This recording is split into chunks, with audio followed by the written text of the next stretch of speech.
আল্লাহ পাক নবীর আচরণকারে এত মায়াবান বানায়া দিলেন, নবীর আখলাক এত সুন্দর, ওই নবীর পুরো দেহকে আল্লাহ এত মায়া দিয়া দিলেন, যার কারণে ওই নবীর গুণে মানুষগুলো গুণান্বিত হওয়ার জন্য পিছনে পিছনে বিরোধিতা করে, কিন্তু নবীর সামনে গিয়া যখন হাজির হয়ে যায়, ওই নবীর সামনে যাইয়া কালেমা পরে পরে মুসলমান হয়ে যায়। শুধু তাই না, ওই নবীকে দেখার জন্য অন্যান্য রাষ্ট্র থেকে যখন নবীর দরবারে লোকেরা আসে, আবু জাহাল ডেকে বলে, কই রওনা হয়েছো? বলে মুহাম্মাদের দরবারে যাব। বলো কেন যাবা? বলে ওনারে একটু দেখা লাগবে, ওনারে তোমরা পাগল বলো। আবু জাহাল কয়, ওই পাগলের কাছে কেন যাবা? তোরাও পাগল হয়ে যাবা। এদের বারবার বারবার বারণ করে। এরা কয়, উনি কোন লাইনের পাগল, একটু দেখা লাগবে। ওই নবীর কাছে আসে, কালিমা পরে পরে মুসলমান হয়ে বের হয়ে যায়। নবীর সাহাবী ওমরে ফারুকের দিকে তাকায়া দেখো, সেই ওমরে ফারুক আজম আমার নবীর গর্দান আনার জন্য যখন রওনা করলেন, ওই ওমরে অফার পাওয়া গেল, ওই মুহাম্মদের পরিপূর্ণ গর্দান কায়না দাও। অফার পাইয়া নবীর গর্দান আনার জন্য যখন রওনা করলেন, গর্দান আনবে দূরের কথা, বরং নবীর হাতে কালিমা পড়ে এত খাঁটি মুসলমান হয়ে গেলেন। দুনিয়াতে জান্নাতের সার্টিফিকেট পাইলেন 10 জন সাহাবা। এদের মাঝে 2 জনের 2 নম্বরে, যিনি ওনার নাম ওমরে ফারুক। সেই ওমরের ব্যাপারে নবীর আখলাক আচরণ পাইয়া পাইয়া নবীর মায়া নিয়া এত সুন্দর একটা জীবন তিনি গঠন করে ফেললেন। সেই ওমরের ব্যাপারে আমার মদিনাওয়ালা নবী জানায় দিলেন, হে উম্মতেরা, লাউ কানা নাবিয়্যুন বাদি লাকানা উমর, আমার পরে যদি কেউ নবী হতো তাহলে আমার ওমর নবী হয়ে যেত। ওমরে ফারুক আজম নবীর গর্দান আনতে যাইয়া কালেমা পড়ে মুসলমান, আবার জান্নাতের সার্টিফিকেট পেয়ে গেলে। 2 নম্বরে জান্নাতের সার্টিফিকেট প্রাপ্ত দুনিয়াতে এমন সাহাবী হলেন। মানুষ এটা কি কারণে হয়েছে? বলে নবীর মায়ার গুণের কারণে হয়েছে। এজন্য তো নবীর আশেপাশে লোকের কোনো অভাব নাই। নবীর আচরণ সুন্দর দেখে আশেপাশে সাহাবায়ে কেরামের অভাব নাই। কাফেরেরা আয়েশা নবীর হাতে কালেমা পড়ে পড়ে মুসলমান হয়ে যায়। নবুয়তের পরে নবী গোপনে গোপনে ইসলামের দাওয়াত দিয়া দিলেন। ওই সময় তো নবীর কাছে এত সাহাবায়ে কেরাম নাই, অথচ আরাফাতের ময়দানে আমার নবী দাঁড়াইয়া ওই দিন যে নবী সবার সামনে যে ভাষণ দিয়েছেন, বিদায় হজের ভাষণ, ওই দিন নবীর সামনে 1.25 লাখ সাহাবায়ে কেরাম কেন ছিল? ওই নবীর আচরণটা রূঢ় হয়েছিল, এ কারণে হয় নাই। ওই নবীর আচরণ ছিল এত সুন্দর, যেই আচরণের কাছে এরা পাগল পারা হইয়া নবীর সাথী হয়ে গেলেন, আমার নবীর সফর সঙ্গী এরা হয়ে গেলেন। ওই নবীর জন্য এরা বড় পাগল পারা হয়ে গেলেন। আমার নবীর জন্য জীবন দিতেও এরা নিজেরা দ্বিধা করে নাই। ওই দুনিয়াতে নিজের রক্তগুলো ঝরাইতে যাইয়া একটু পরিমাণ ভাবে নাই। কেন হয়েছে? আমার নবী রাগান্বিত হইতেন, এজন্য হয় নাই। ওই নবী ক্রোধান্বিত হইতেন, বান্দা এজন্য হয় নাই। বর্তমান সমাজেও তাকায়া দেখো, ওয়ার্ডের মেম্বার যদি দয়ার গুণ নিয়ে আগায়া যায়, ওই মেম্বারের আশেপাশে লোকের কোনো অভাব থাকবে না। চেয়ারম্যান সাহেব যদি দয়ার গুণটা নিয়ে আগায়া যায়, মানুষের কাছে দুর্নীতি যদি না করি, সবার ভালোবাসা নিয়ে যদি আগায়, তাহলে আশেপাশে দেখবেন তার শুভাকাঙ্ক্ষীর কোনো অভাব নাই। মেম্বার অফ পার্লামেন্ট যদি উনি দয়ার গুণ নিয়ে যদি আগায়া যায়, তাহলে আশেপাশে তার লোকের কোনো অভাব থাকবে না। হ্যাঁ বান্দারা, মেম্বারেরা যদি দয়ার গুণে গুণান্বিত হয়, এদের আশেপাশে লোকের অভাব নাই। চেয়ারম্যান যদি দয়ার গুণে হয়ে যায়, তাহলে লোকের অভাব নাই। এমপি যদি দয়ার গুণে হয়ে যায়, তাহলে লোকের যদি অভাব না হয়। আমার মদিনাওয়ালা নবী কি পরিমাণ দয়ার গুণে গুণে গুণান্বিত জানো, ওই নবীর দয়ার গুণের কাছে এরা এত পরিমাণ গলপাড়া হয়ে গেলেন, যেই নবীর দয়ার কাছে নবীর বিরোধিতা এরা করতে জানে না। যদিও গোপনে গোপনে কাফেররা যাইয়া বিরোধিতা করে, কিন্তু প্রকাশ্যে যাইয়া ওই নবীর সামনে এরা সব নত জানু হয়ে যায়। বান্দারা, এই আয়াতের দ্বারা প্রথম শিক্ষা হলো বান্দাদের জন্য, সব নেতাদের জন্য। নেতা যারা হবে এরা রূঢ় আচরণ কারোর সাথে করবে না, কারোর সাথে খারাপ ব্যবহার করবে না। এরা এত পরিমাণ দয়ার গুণে গুণান্বিত হয়ে যাবে। যিনি মেম্বার উনি সবার সাথে ভালো আচরণ করবে। আল্লাহ যাকে মায়া করে এই ইউনিয়নের বড় প্রতিনিধি চেয়ারম্যান বানালেন, উনি সবার সাথে ভালো ব্যবহার করবে। যিনি এমপি উনি সবার সাথে ভালো ব্যবহার করবে। যিনি এলাকার বড় মাতবর উনি সবার সাথে ভালো আচরণ করবে। আবার বিচারের বেলায় ধনীর বেলায় একরকম করবে, গরিবের বেলায় আর একরকম করবে। এরকম আচরণের অধিকারী সে হবে না। ধনীর পোলা যদি অন্যায় করে তাহলে এর বেলায় 16 আনা বিচার হয়ে যাবে। আবার গরিবের পোলা যখন কোনো অন্যায় অপরাধের মধ্যে নিযুক্ত হবে তার বেলাও 16 আনা বিচার হয়ে যাবে। কিন্তু আমরা এলাকার মাতবরেরা কেমন জানি হয়ে গেল, নিজের মুসলমান দাবি করে, ওই নবীর আশিক দাবি করিয়া যখন কোন সালিশের মধ্যে বসে যায় নিজে ধনীর বেলায় বিচার করে না, গরিবের বেলায় 16 আনা বিচার করে। সমাজে আছে না? এই এলাকার মেম্বারের দিকে তাকায় দেখো, ওই মেম্বার যখন সালিশের মধ্যে বসে গেল, ধনীর পোলার বেলায় যত বড় অন্যায় করুক না কেন, যত বড় অপরাধ করুক না কেন, ওই ধনীর পোলার বেলায় কোনো বিচার করে না, বলে ছেড়ে দাও। আর গরিবের পোলা অনেক বড় অন্যায় না, অপরাধ না, এবার তার দেখানে তার মাথায় একটা থাপ্পড় লাগায়, তার গালে আর একটা থাপ্পড় লাগায়, তার পিঠের মধ্যে আবার থাপ্পড় লাগায় দেয়। শুধু এলাকায় কেন, পুরা দেশের মধ্যেই তো বড় বড় বিচাররা এমন হয়ে গেল, একজনের বেলায় বিচার একরকম আর একজনের বেলায় বিচার একরকম হয়ে যায়।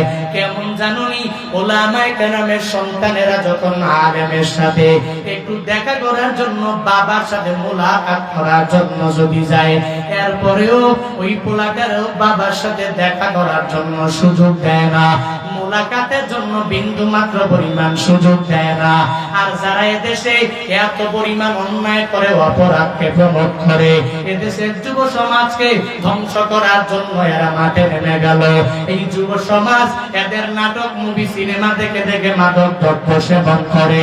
এরা 2-4টা মাইয়ার সাথে প্রেম করে, একজনের সাথে শেখা খাইয়া বেকা হইয়া সুইসাইড করে, আত্মহত্যা করে। এদের বেলায় বিন্দু মাত্র পরিমাণ বিচার করে না, এদের পাসপোর্ট এয়ারপোর্টের মধ্যে আটকানো হয় না। ওলামায়ে কেরাম একটু পুলিশের জায়গায় পেশ হয়ে গেলে এদেরও বিচারের আদালত থেকে ছাড়ে না। ঠিক কিনা বলো? ওলামায়ে কেরাম তার রিয়েল বউ নিয়ে ঘুরবে, কিন্তু এটা নিয়েও কত মানুষের মাথা ব্যথা আছে না নাই? করলে দোষ, নায়ক নায়িকা করলে বিন্দু মাত্র পরিমাণ দোষ নাই। নায়ক নায়িকার বেলায় বিচার করো না, হুজুরের বেলায় বিচার করতে ভুলো না। হুজুরের গুলা যখন হুজুরের সাথে মুলাকাত করতে যায় তখন ওই মায়া কান্না গেল কই? যেই মায়া কান্না পুলিশের বাচ্চার জন্য হলো, ওই পুলিশের বাচ্চার বাবা পুলিশ, ঠিক তেরকম মামুনুল হকের ছেলেও তো বাবার সাথে মুলাকাত করার জন্যই তো যায়।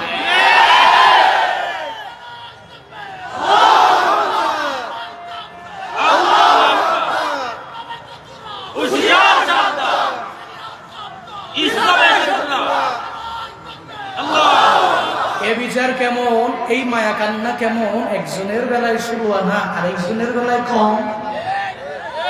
হ্যাঁ, 16 কি খালি হেরি আছে, আর কারো পোলা নাই, আর কারো মেয়ে নাই, আর কারো মা নাই, আর কারো বাবা নাই, আর কারো স্ত্রী নাই, খালি একজনের নিয়ে মায়া কান্না দেখাইলেন, আরেকজনের জন্য মায়া কান্না কেন দেখাইলেন না? রবের কাছে কি হিসাব দিলেন বলেন? বান্দার হক গুরুত্বপূর্ণ, ইম্পর্টেন্ট। বান্দার হক। একজনের মনে খালি কষ্ট দিচ্ছেন, মনে করছেন যে পার হয়ে গেছেন, অনেক বড় কিছু হয়ে গেলেন। সবাই, শুধু নেতা নেত্রীরা এমন না, সবাই খালি কষ্ট দিতে পারলেই নিজের মনে করি যে আমি তো সফল। আরেকজন ব্যক্তিরে কেমনে কষ্ট দিব, কেমনে তার উপর আঘাত করবো, কেমনে তার পিঠে একটা থাপ্পড় লাগাই দিব, শুধু এই চিন্তা নিয়ে আগাই আমরা। কিন্তু এই মায়া কান্না, এই ভালোবাসা সবার প্রতি দেখানো লাগবে। যদি এমন হতো দেশটা খুব সুন্দর হয়ে যেত। এখনো খালি এই মারামারি, কাটাকাটি, রাহাজারি, খুন খারাপই থাকতো না, মুসলমানদের এতটা পরিমাণ অধঃপতন হতো। আল্লাহ পাক আমাদের প্রত্যেকটা নেতাকে আদেল হওয়ার তৌফিক দান করুন। আর জোরে পড়েন আমিন। সমাজ ইনসাফ কায়েম করার তৌফিক দান করেন। নেতারা এরা দয়ার গুণে গুণান্বিত হবে। হ্যাঁ, রাগও থাকবে, রাগও থাকবে, দয়াও থাকবে, মায়াও থাকবে। তবে ভালো মানুষের বেলায় দয়ার গুণটাকে প্রয়োগ করবে। আবার রাগের যেটা একটা গুণ, দোষ বলা যায় না, গুণ যদি লিমিটেড হয়, আর আনলিমিটেড হলে ওই রাগ কিন্তু এটা গুণ হয় না, দোষ হয়ে যায়। এবার লিমিটেড পর্যায়ে রেখে আমি যদি কোনো রাগ কারোর সাথে করি, এটা গুণ, তো রাগের গুণটাও একটা খারাপ ব্যক্তির বেলায় প্রকাশ করা লাগবে।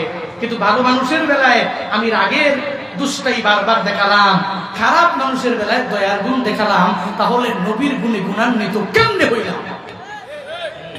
নবীর রওজায় গিয়ে গিয়ে সালাম দিলেই নবীর খাঁটি আশিক হওয়া যায় না। নবীর সুন্নতের উপরে আমল করা লাগে। খালি মক্কা মদিনায় প্রতি বছর গেলেই একজন খাঁটি আল্লাহওয়ালা, আমার মতো আল্লাহওয়ালা কেউ নাই হয়ে গেলাম, এমনটা নয়। নবীর খাঁটি আশিক হওয়ার জন্য মদিনাওয়ালা নবীর দয়ার গুণে গুণান্বিত হতে হবে। আল্লাহ পাক তৌফিক দান করেন। কষ্ট পেয়েছেন আপনারা? রাগ করতেছেন নাকি আপনারা? ফাবিমা রাহমাতিম মিনাল্লাহি লিনতা লাহুম। আল্লাহ বলেন, ওই নবীরে এত পরিমাণ দয়ার গুণ আমি আল্লাহ দিয়া দিলাম আল্লাহর অনুগ্রহের কারণে। ও পয়গম্বর, যার কারণে আপনি এদের সাথে ভালো ব্যবহার করেন, দুর্ব্যবহার করেন না। এলাকার মেম্বারেরা, নেতারা, লিডারেরা সব আয়াত থেকে শিক্ষা নিয়ে নিবে। আমি দয়ার গুণে গুণান্বিত হব, মায়ার গুণে গুণান্বিত হব। আমার সামনে যখন সবাই আসবে, সমতা টেনে আনবো। একজনের বেলায় বেশি করবো না, আর একজনের বেলায় কম করা যাবে না। হ্যাঁ মানুষ, ওই নবী দয়ার গুণে কি পরিমাণ গুণান্বিত শুনে যাও। নবী একদিন মসজিদে নববীতে বসা, আমার নবীর সামনে এক বধূ সাহাবী চলে আসলেন। বধূ সাহাবী মানে গ্রাম্য সাহাবী, ইসলাম সম্পর্কে অনেক বেশি জানে এমনটা না, অনেক বেশি বুঝেও না, ইসলাম সম্পর্কে অনেক পরিমাণ ধারণাও নাই। নবীর কাছে আইসা বলে, ও মুহাম্মদ, তোমার কাছে যে একটা দেও আসে, দেও আর দেও যে তোমারে গীত শোনায়, ওই গীত তুমি আমারে একটু শোনাইয়া দাও না। বধূ সাহাবী এত পরিমাণ কিছু জানে না, ইসলাম সম্পর্কে বিন্দু মাত্র পরিমাণ ধারণা যার মাঝে নাই। নবীর কাছে আসলে আয়েশা বলে, মুহাম্মদ, তোমার কাছে যে একটা দেও আসে, আর এই দেও যে তোমার গীত শোনায়, ওই গীত তুমি আমার একটু শোনানো লাগবে। নবী রাগান্বিত হয় না, আমার নবী ক্রোধান্বিত হয়ে যায় না তার উপরে। কারণ মাঝে মাঝে কিছু কিছু এলাকার মধ্যে গেলে ওলামায়ে কেরামের কদর দেওয়া লাগে। অনেক ব্যক্তিরা এতটুকু পরিমাণ ধারণা রাখে না, এতটুকু পরিমাণ বুঝেও না, এতটুকু পরিমাণ ধারণা তার ভেতরের মধ্যে নাই। হুজুরের সাথে কেমনে কথা বলা লাগে, হুজুরের সাথে আচরণ কেমনে করা লাগে, হুজুরের সাথে ব্যবহারটা কেমন পর্যায়ের হয়ে যাবে, কিছু কিছু এলাকার লোকেরা এই ব্যাপারে দেখবেন বিন্দু মাত্র পরিমাণে এদের ধারণা নাই। হুজুরের সম্বোধন কি করা লাগবে, কিভাবে করা লাগবে, এই ব্যাপারেও জানে না। মাঝে মাঝে দেখবেন ওই যে ওয়াজের মধ্যে ডানে একজনের বসায়, বামে একজনের বসায়, যাদের ভিতরে বিন্দু মাত্র পরিমাণ কোরআন হাদিসের জ্ঞান নাই, বসায়া দিল। এবার হুজুর যখন একটু কথা বলে তখন তার কাছে মনে হয় হুজুর শুধু শেখ হাসিনার বিরুদ্ধে বলে, হুজুর শুধু খালেদা জিয়ার বিরুদ্ধে বলে, হুজুর শুধু জিয়ার বিরুদ্ধে বলে, হুজুর শুধু জাতীয় পার্টির বিরুদ্ধে বলে। এখন যে যে দল করে ওর গায়ের মধ্যে অটোমেটিক্যালি লেগে যায়। হুজুর যদি কোরআন দিয়েও বয়ান করে, মাঝে মাঝে কোরআন দিয়ে বয়ান করলে বিভিন্ন জায়গায় তো যাবে, তখন আর তার সহ্য হয় না। ডানে বামে বসে বসে হুজুরে বারবার কাউন্টার দেয়, আছে না না? হুজুরের চাইতে আমি বড় ভালো জানি এই এলাকা সব এলাকা থেকে মুক্ত এলাকা। হবিগঞ্জ, সিলেট, বিবাড়িয়া, ওই উত্তরবঙ্গের কিছু কিছু প্রোগ্রাম থেকে অনেক পরিমাণে আলাদা, এত আলাদা। ওই এলাকাগুলোর মধ্যে দেখবেন মাঝে মাঝে বক্তব্যে বারবার কাউন্টার দেয়, মাঝে মাঝে এত পরিমাণ বিরক্ত হয়ে যাওয়া লাগে, এত পরিমাণ বিরক্ত হয়ে যায় যে যার কারণে এই বিরক্ত হওয়ার পরের পরে কিছু বলি না, বলার জন্য বিন্দু মাত্র পরিমাণ চেষ্টাও করি না। চেষ্টা করি তারে ধৈর্য একটু বুঝাইয়া দেওয়ার জন্য। উনি হুজুর, হুজুরের সাথে ভালো ব্যবহার করা লাগবে, হুজুরের সাথে অন্যায় আচরণ করা যায় না। যিনি হুজুর তার সাথে কেমনে সম্বোধন করা লাগবে একটু ধৈর্য তখন বুঝাইয়া দেওয়া হয়। ও বান্দারা, আমার মদিনাওয়ালা নবীর সামনে যখন বধূ সাহাবী আসলো, আয়েশা ডেকে বলে, হে মুহাম্মদ, তোমারে কাছে যে দেও সে দাও, ওই দেও যে তোমারে গীত শোনায়, ওই গীত তুমি আমার একটু শুনাইয়া দাও। এভাবে যখন বারবার বারবার নবীরে বলে, নবী ধমক দিয়া তারে ওই জায়গা থেকে তাড়াইয়া দেয় না। নবী কয়, ও বধূ সাহাবী, যদিও তুমি কারে কি বলা লাগবে এটাই জানো না, তবে আমি তোমাকে আমার দরওয়াজা থেকে, আমার দরবার থেকে তাড়াইয়া দিব না। বধূরে, অগ্রাম্য সাহাবী রে, তুমি যারা দেও বলো ওটা দেও না, ওটা সব ফেরেশতাদের লিডার হযরতে জিবরাইল আলাইহিস সালাম।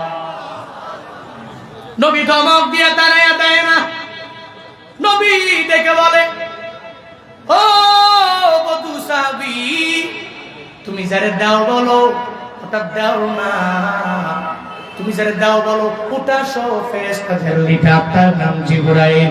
আর দাও বলার পরে যে গীত বললা, ওই দাও নাকি কি পরিমাণ গীত তোমারে শোনায়, ওটা গীত না, ওইটা হলো আমার মাওলার কালাম। হযরতে জিবরাইল আমার মাওলার পক্ষ থেকে ওহী নিয়া আমি নবীর দরবারে হাজির হয়ে যায়, যার কারণে ওই গীতগুলো আমি মানুষের কইরা শোনাই, তবে ওটা গীত না, এটা দুনিয়ার কোনো মানুষ বানায় নাই, ওটা একজনের কালাম। চিল্লা বলো তার নাম। আমার মাওলার কালাম। বধূ সাহাবী নবী আমার সুন্দর করে জানা দেয়, হ্যাঁ বধূরে, তুই যাই দাও বলো ওটা দাও না, ওটা জিবরাইল। আর যেই কালাম রে তুই গীত বলো ওটা গীত না, ওটা কালাম, ওটা আমার মাওলার কালাম। তুই আজকে থেকে ফেরেশতা জিবরাইল বলবা, আর আজকে থেকে তুই কশিন কালো আর গীত বলবা না, এটা মাওলার কালাম বলে সম্বোধন করবা। হ্যাঁ বধূ সাহাবী, তুই আমি নবীর কাছে কেন এসেছো জানাও। বধূ সাহাবী ডেকে বলে, পয়গম্বর, ওই যে ফেরেশতা আপনার কাছে যে কথাগুলো নিয়ে আসে ওটা শোনার জন্য আমার বড্ড মন চায়। নবী গো, ওই তিলাওয়াত আমার একটু শোনা লাগবে, শোনাবেননি? নবী কয়, বসো। নবী তারে বসাইয়া প্রথমেই তারে জানাইয়া দিলেন, বধূরে, তোর কপালটা এত পরিমাণ ভালো, একটু আগে জিবরাইল আমার দরবারে এসেছে, ওই জিবরাইল এমন একটা সূরা নিয়ে আমার দরবারে হাজির হয়ে গেল, যেই সূরাটা যদি কোন উম্মতেরা একবার তিলাওয়াত করে 10 পারা কুরআন তিলাওয়াতের সওয়াব আমার আল্লাহ দিয়া দিবি। শুধু তাই না, ও বধূরে, ওই সূরা যদি আমার কোন উম্মতেরা যদি 3 বার পড়ে নেয় তাহলে 1 খতম কোরআনের সওয়াব হয়ে যাবে। ওই সূরা যদি আমার কোন উম্মতেরা 6 বার পড়ে নেয় তাহলে 2 খতম কোরআনের সওয়াব হয়ে যাবে। ওই সূরাটা যদি কোন আমার উম্মতেরা 9 বার পড়ে নেয়, আল্লাহ পাক 3 খতম কোরআন করলে যেই সওয়াব হবে ওই খতমের সওয়াব আমার মাওলা তার আমলনামায় দিয়া দিবে। শুধু তাই না, যদি কোন উম্মতেরা ওই সূরাটা 10 বার ইখলাস অন্তরে নিয়ে যদি তিলাওয়াত করে, আল্লাহ পাক তার জন্য জান্নাতে একটা বালাখানা বানায়া দিবে। আতিনা ফি দারে দুনিয়া না হাসান, আতিনা ফি দারে উকবা না হাসান, ইয়া গিয়াসুল মুস্তাগীসি নাহদিনা লফদিকারা বিল উলুমে ওয়াল গিনা। হর গোরিদে নেকো তু তৈয়ার है, जो न मंगे उस तो बेजार है। মদিনাওয়ালা নবী ডেকে বলেন, ও বধু সাহাবী, এই সূরা এত দামি সূরা, যদি তুমি এই সূরাটাকে একবার পড়ে নাও, আল্লাহ পাক তোমারে 10 পারা কোরআনের সওয়াব দিয়া দিবে। এত পরিমাণ ফায়দা, 10 বার যদি পড়তে পারো আল্লাহ তোমার একটা বালাখানা বানায়া দিবে। এবার বধূ কয়, এত পরিমাণ দামি সূরা তুমি আমায় জানাও, এই সূরার আমলটা তুমি আমারে শিখায়া দাও, যে সূরার আমল করে করে আমি আমার জিন্দেগিটা কাটায়া দিব। নবী ডেকে কয়, হে বধূ সাহাবী, একটু আগে জিবরাইল যে সূরা নিয়ে আমার দরবারে হাজির হয়েছে, ওই সূরা হলো সূরা ইখলাস। যেই সূরা ইখলাসের মধ্যে আমার মাওলার তারিফ দেওয়া হলো, আমার মাওলার পরিচয় যেই ইখলাসের মধ্যে তুলে দেওয়া হলো। কুল হুয়াল্লাহু আহাদ, আল্লাহুস সামাদ, লাম ইয়ালিদ ওয়া লাম ইউলাদ ওয়া লাম ইয়াকুল লাহু কুফুয়ান আহাদ। যেই সূরাতে আল্লাহ পাক নিজের তারিফগুলো আল্লাহ জানায়া দিলেন। আল্লাহ পাক জানাইছে, আমি আল্লাহর পরিচয়টা বান্দা তুই শুনে যাও। যদি পরিচয় সম্বলিত এই সূরাটা যদি একবার পড়ো, আল্লাহ পাক 10 পারা কোরআন তিলাওয়াতের সওয়াব তোমার আমলনামায় দিয়ে দিবে। ফায়দা কম না বেশি? এত পরিমাণ ফায়দা। ও জুনারুঘাটের মানুষ, সূরা ইখলাস যদি তুই পড়ো, যদি একবার পড়ো, তাহলে আল্লাহ তোমার আমলনামায় 10 বার তিলাওয়াতের সওয়াব দিয়া দিল। আজকে বাড়িতে যাইয়া আমলটা কন্টিনিউ ভাবে বান্দা করবা। একটা গ্রাম্য সাহাবী হইয়া আমার নবীর সামনে যাইয়া এই কোরআনের ব্যাপারে আমার নবীর কাছে বলে, নবী গো, এই কোরআনের আমলটা তুমি আমাদের শিখায়া দাও। কিন্তু এখন কপালটা কি পরিমাণ পুড়ে গেল, বাংলাদেশের মানুষেরা খালি হুজুরের যায় বিভিন্ন প্রশ্ন করে, হুজুর গো, মুসা নবীর বাবার নাম কি ছিল জানাও, ঈসা নবীর মায়ের নাম কি ছিল জানাও না, শয়তান কোথায় জন্ম হয়েছে, ওই শয়তানের বাবা মায়ের নাম কি, এটা শোনা লাগবে। কিন্তু কপাল পোড়া মুসলমানেরা একবারও বক্তার কাছে গিয়া জিগায় না, একবারও ইমামের কাছে গিয়া বলে না, ও ইমাম, আমি 10টা সূরা সহি শুদ্ধভাবে তিলাওয়াত করতে জানি না, তুমি আমারে শিখায়া দাও। এই সূরা পড়ে পড়ে আমার নামাজটারে আমি লাহানে জলি মুক্ত করব, আমার নামাজটা যাতে আমার মাওলার দরবার পর্যন্ত চলে যায়। এরকম ভাবে হুজুরের কাছে যাইয়া এশার নামাজ আদায় করার পরে তালিমে বসে না। আমগো বাংলাদেশের মুসলমানেরা গিয়া খালি হুজুরের জিগায়, হুজুর গো, বিয়া কয়টা করা যাবে, কেমনে করা যাবে, খালি এই ব্যাপারেই চিন্তা। ও হুজুর, ঈসা নবীর মায়ের নাম কি, বাবার নাম কি, শয়তানের জন্ম কোথায় হলো, এভাবে বিভিন্ন উস্কানিমূলক কিছু প্রশ্ন করে। সমাজে এমন ব্যক্তি আছে না না? এই সমাজের মধ্যে অভাব নাই। হে মানুষ, হুজুরের কাছে গিয়া বলো, হুজুর, আমার তিলাওয়াত শুদ্ধ না, আমার তিলাওয়াতে লাহানে জলি হয়ে যায়, তুমি আমারে এমন ভাবে 10টা সূরা এমন ভাবে হিফজ করায়া দাও, মুখস্থ যদি করায়া দাও, অন্তত পক্ষে আমি নামাজের মধ্যে আমলগুলো করতে পারবো। বধু সাহাবী, গ্রাম্য সাহাবী হওয়ার পরে নবীর কাছে বলে, ও পয়গম্বর, তুমি আমারে একটু শিখায়া দাও, সূরা ইখলাস তুমি আমার কাছে একটু পইরা পইরা শুনাইয়া দাও। নবী আমার একবার পরে, বধু কয়, নবী মুখস্থ হয় না, আবার শোনাও। নবী আমার আরেকবার করে বলে মুখস্থ হয় না, বলে আবার শোনাও। আবার নবী 3 বার সূরা ইখলাস পাঠ করে করে শুনায়া দিলেন। বধূ কয়, ও মুহাম্মদ, এবার আমার পরিপূর্ণ মুখস্থ হয়ে গেল। এই সূরাটা পড়ে আর চিন্তা করে আমার মাওলা কি পরিমাণ বড়, আমার আল্লাহ আমি করি কম, আমার এত পরিমাণ বেশি সওয়াব দিয়া দেয়।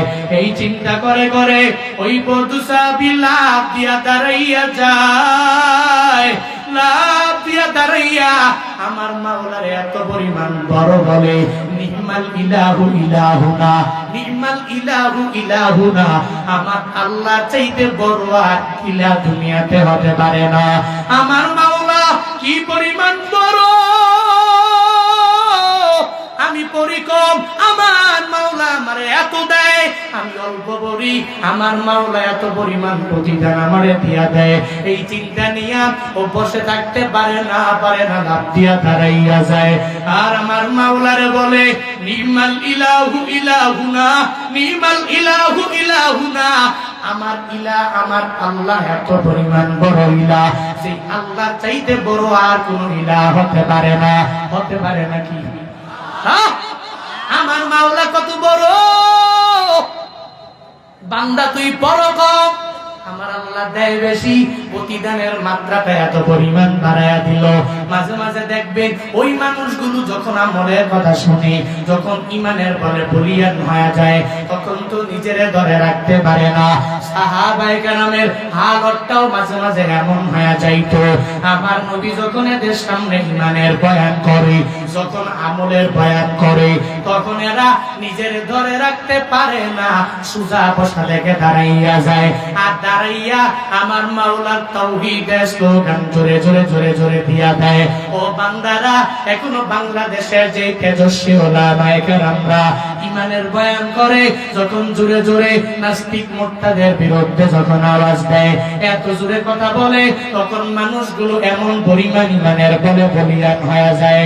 এই বিশাল ময়দান থেকে মাঝ পথ থেকে দাঁড়াইয়া, প্যান্ডেলের মাঝ থেকে দাঁড়াইয়া আমার মাওলাকে বলে, লিল্লাহি তাকবীর, আল্লাহু আকবার, দিন ইসলাম জিন্দাবাদ, এত জোরে জোরে স্লোগান দেয়। ও তখন মনে করে আমার ঘাড়ে রক্সি রক্সি দিল কি গেল না, এই চিন্তা সে করতে পারে না। আমার কে দইরা নিয়ে চলে গেল, কে আমার উপরে ইনফিউচারে জুলুম করবে, নির্যাতন করবে, এই চিন্তা নিয়ে তখন সে চলতে পারে না। এমন জোরে জোরে আওয়াজ দেয়, ইমানের বলে যেই বান্দাগুলো বলিয়ান হইয়া যায়। এর যদি বারবার কও, তুই এত গরম হইয়া বারবার কথা বলো কেন, একটুও কি বিন্দু মাত্র পরিমাণ ভয় তোর অন্তরে নাই, তখন সে বলবে, না না, আমি তো ময়দানে কথা বলি, আমি স্লোগান দেই, আমি তো একত্ববাদের স্লোগান নিয়ে নিয়ে আগাইয়া যাই। এই স্লোগান দিতে যাইয়া যদি ফাঁসির মঞ্চেও যদি ওঠা লাগে, আমার যদি দুনিয়া যদি ত্যাগ করা লাগে, এরপর ইমানের পর থেকে বিন্দু মাত্র পরিমাণ লাইনচ্যুত হতে পারি না, ঠিক কিনা? ও তখন মরণের ভয় করে না, সুজা বসা থেকে দাঁড়ায়া যায়। আমার মাওলাকে বলে, হে মালিক, তুমি আমার এত বড় ইলাহ, তোমার মত বড় ইলাহ হতে পারে না, তুমি আমার এত পরিমাণ বড় ইলাহ। জুড়ে জুড়ে আমার মাওলা তাকবীর দিয়া জানায়া দেয়। ও বান্দারা, এত ভরপুর মজলিস থেকে নিজের ঈমানটাকে মজবুত করার জন্য একটু জোরে জোরে তাকবীর দাও। লিল্লাহে তাকবীর, আরো জোরে লিল্লাহে তাকবীর, লিল্লাহে তাকবীর, নারায়ে তাকবীর, দিন ইসলাম, দিন ইসলাম, জিন্দাবাদ, জিন্দাবাদ, নারায়ে তাকবীর। তাকবীর গুলো এমন এক জিনিস, এটা যখন বান্দা পড়ে পড়ে পড়ে আর যখন বলে, তখন নিজেকে ধরে রাখতে পারে না, এত পরিমাণ পাগল হয়ে যায়, ইমানটা এত পরিমাণ বলিয়ান হয়, ওর তাকবীর গুলো এত পরিমাণ উচ্চ স্বরে হয়, তখন কে কি বললো, কে কি করলো, আমার ইন ফিউচারে কি হচ্ছে, ওই চিন্তা সে করে না। যেটা সাহাবায়ে কেরাম করতো না, এরা নবীর প্রেমে পাগল হইয়া, আল্লাহর প্রেমে পাগল হইয়া, দিওয়ানা হয়ে প্রেমের সাগরে যখন ডুব দিত, তখন চিন্তা করতো না রক্ত গেল কোথায়, হাত গেল কোথায়, পা গেল কোথায়, বডি গেল কোথায়, এই চিন্তা করে না। ইমানের বলে যারা বলিয়ান হয়ে যায়, এরা দুনিয়ার চিন্তা করে না, এদের ভিতরে একজন আছে, তিনি কে? আরো জোরে বলুন কে? আল্লাহ যার ভেতরে থাকে চিন্তা নাই, কোনো টেনশন নাই, কোনো প্যারা নাই। ও তো মনে করে আলা ইন্না আউলিয়া আল্লাহ লা খাউফুন আলাইহিম ওয়ালা হুম ইয়াহজানুন। জেনে নাও, ইন্না আউলিয়া আল্লাহ, নিশ্চয়ই আল্লাহর ওলি যারা, এদের কোনো ভয় নাই, এদের কোনো চিন্তাও নাই। এরা দুনিয়া বিলাইনের কোনো ভয় করে না, আখিরাতের লাইনে জান্নাতে গেছে না জাহান্নামে গেছে ও চিন্তা করে না। এত জানে আল্লাহ তো আমার অভিভাবক, আল্লাহ তো আমার বন্ধু, আমি আল্লাহর বন্ধু, তো কোনো চিন্তা আমার নাই। আল্লাহ যদি রাজি হয় জান্নাত আমার জন্য খোলা। সুবহানাল্লাহ পড়বেন না? আরো জোরে পড়বেন না? নাস্তিকতা নিপাত যাক, দিন ইসলাম জিন্দাবাদ। নাস্তিকতা নিপাত যাক, দিন ইসলাম জিন্দাবাদ। কোটি প্রাণে খোদার তহি ছাড় পাবে না, এই বাংলায় ঠাই হবে না, মুসলমানরা জেগেছে। জোর কদমে সামনে চলো, বজ্র কণ্ঠে আওয়াজ তুলো, সবাই মিলে একই তালে দাও না স্লোগান, লিল্লাহে তাকবীর, নারায়ে তাকবীর, দিন ইসলাম, দিন ইসলাম জিন্দাবাদ, জিন্দাবাদ। ইসলামেরই জন্ম দেশের হয়েছে জন্ম, ইসলামের বিরুদ্ধে গেলে দেশ হবে ভিন্ন। ইসলামেরই জন্ম দেশের হয়েছে জন্ম, ইসলামের বিরুদ্ধে গেলে দেশ হবে ভিন্ন।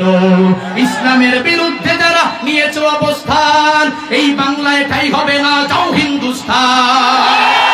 জোর কদমে সামনে চলো, বজ্র কণ্ঠে আওয়াজ তুলো, সবাই মিলে একই তালে দাও না স্লোগান, লিল্লাহে তাকবীর, নারায়ে তাকবীর, দিন ইসলাম, দিন ইসলাম জিন্দাবাদ, জিন্দাবাদ।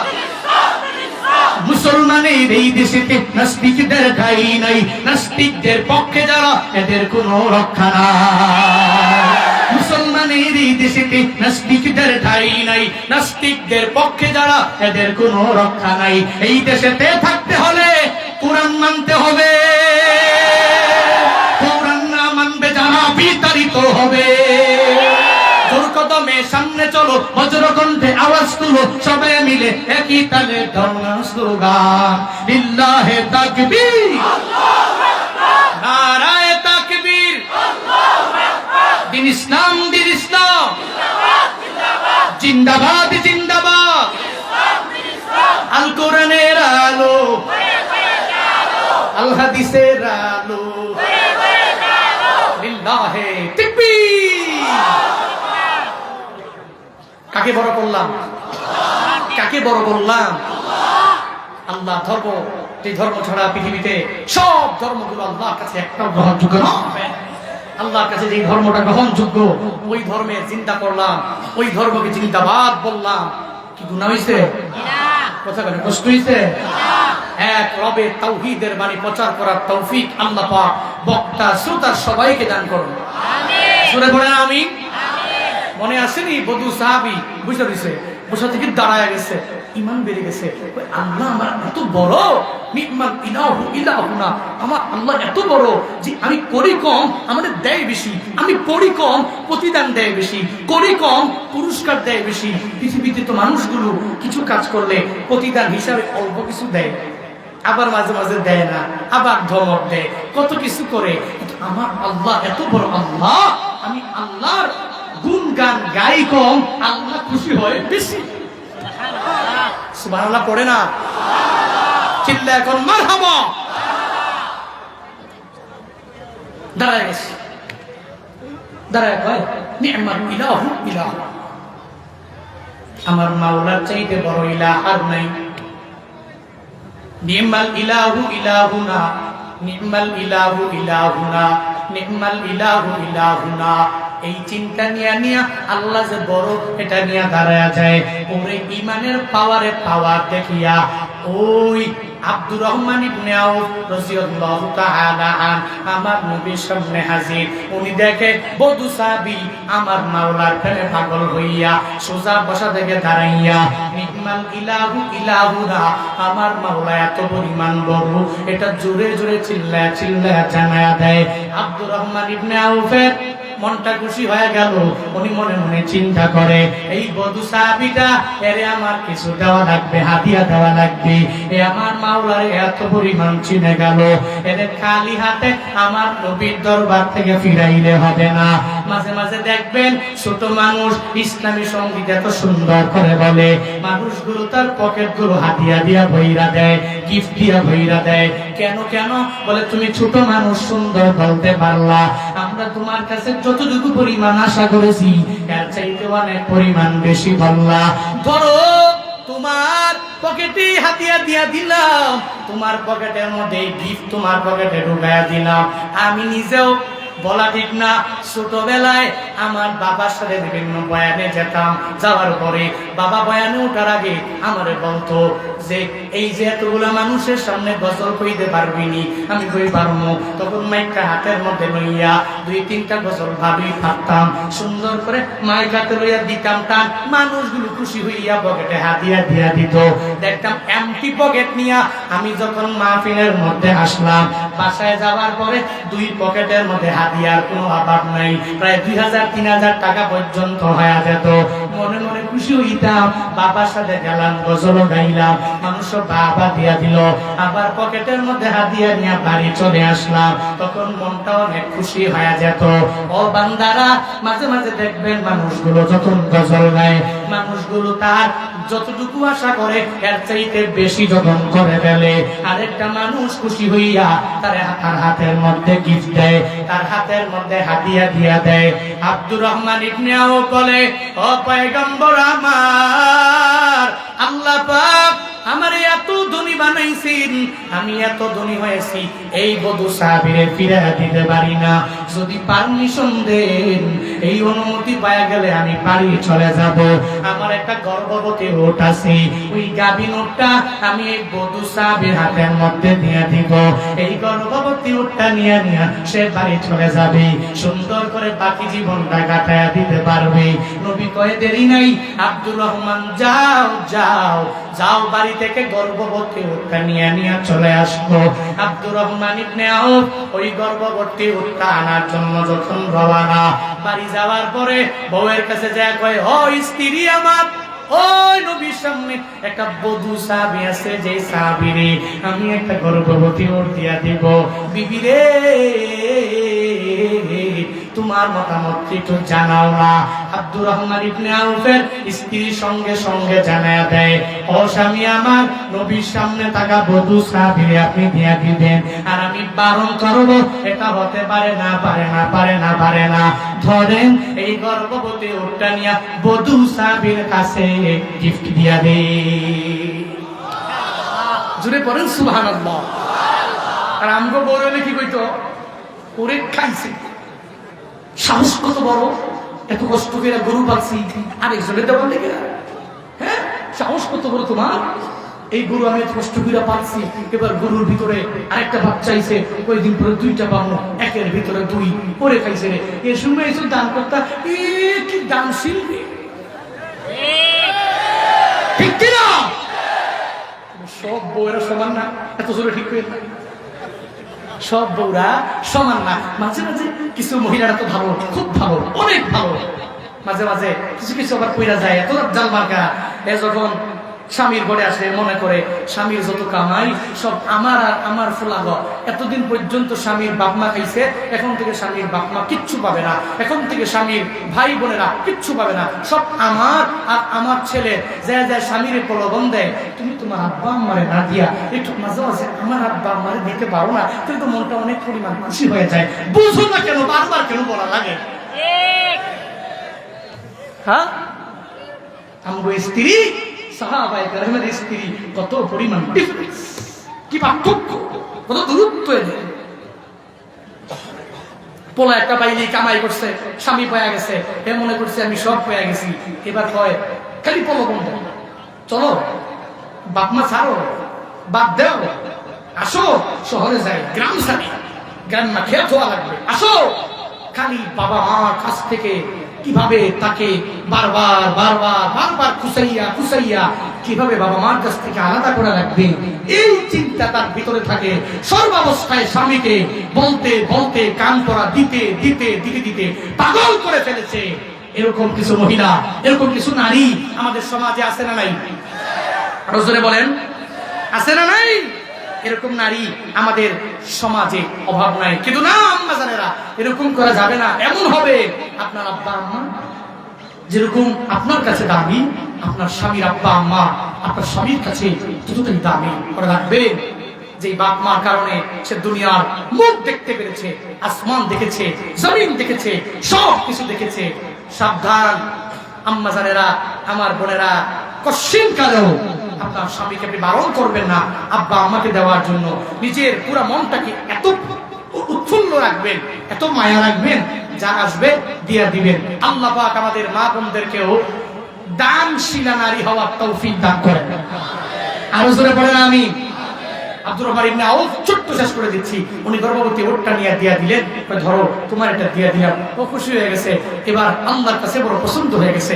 আল্লাহ কয়, এই জিবরাইল যাও না নবীর কাছে গিয়া কও না আব্দুর রহমান ইবনে আউফ যে দান করছে, দানটা এত এত এত গুরুত্বপূর্ণ দান হয়েছে, আমি আল্লাহ খুশি হইয়া ৭৯,০০০ উট আল্লাহর দরবারে দান করলে যে সওয়াব হতো, একটা উট বধূ সাহাবীকে দেওয়ার কারণে পরিমাণ প্রতিদান আমি আমল নামায় আব্দুর রহমান ইবনে আউফের আমল নামায় দিয়া দিলাম। আরো জোরে সুবহানাল্লাহ, আরো জোরে চিল্লায় পড়েন সুবহানাল্লাহ। এজন্য মাঝে মাঝে দান করবেন, দেখবেন যে কোন সময় দান আল্লাহর কাছে অনেক পরিমাণ ইম্পর্টেন্ট হয়ে গেল, গুরুত্বপূর্ণ হয়ে গেল। মাঝে মাঝে মসজিদে গেলে দিবেন, মাদ্রাসায় গেলে দিবেন, নিজের হাতটাকে খোলা রাখবেন, মানবতার কাজে নিজের কিছু টাকা পয়সা খরচ করবেন। মাঝে মাঝে একটা ফাউন্ডেশন খুলবেন, একটা হিউম্যানিটি সংস্থা যেটা মানবতার কাজে সর্বাবস্থায় যাবে, এরকম একটা অর্গানাইজেশন খুলে নিজে লিডার হবেন, সবাই নেবেন, বন্ধু বান্ধবরা নিয়ে কিছু কিছু টাকা ওই জায়গায় রাখবেন, যা পান এগুলা দিয়া যখন মানুষ বিপদে পড়ে, মুসিবতে পড়ে, মানুষের পাশে গিয়ে দাঁড়াবেন, দানশীল হবেন। মনে রাখবেন আপনার ছোট থেকে ছোট দান আল্লাহ পাক কোন সময় কবুল করে এটা বলা যায় না। মনে রাখবেন সব অবস্থায় দান করলে আল্লাহ পাক ঠকায় না, আল্লাহ বাড়ায়া দেয়। আল্লাহ পাক আমাদের প্রত্যেককে দানশীল বানায়া দেন। আরো জোরে বলেন আমিন।